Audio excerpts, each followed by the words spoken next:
Picture this. You wake up tomorrow, and 40% of your groceries have vanished overnight. Your morning coffee?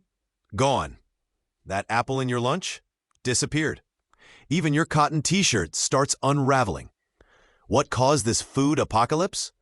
The extinction of something smaller than your thumb, the humble bee. Bees pollinate 1 in every 3 bites of food you eat. That's almonds for your morning cereal, strawberries for your smoothie, even the cotton for your clothes.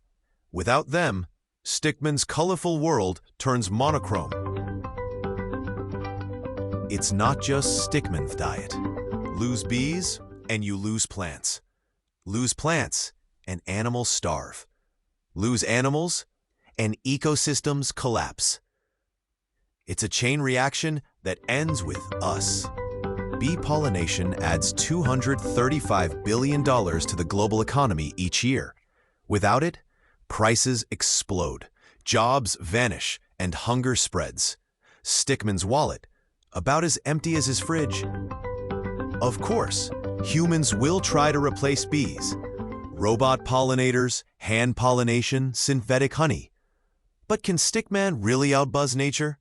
Spoiler alert, no. But here's the buzzing good news. It's not too late. Plant pollinator-friendly flowers. Support sustainable farming. Reduce pesticides. So many outproof. Every small action keeps our world humming. So next time you hear a buzz, don't swat it. Salute it. Salute back. Because that tiny insect is keeping your chocolate, your coffee, and Stickman sanity alive. Want to know what happens if ants disappeared? Stay tuned for our next food apocalypse.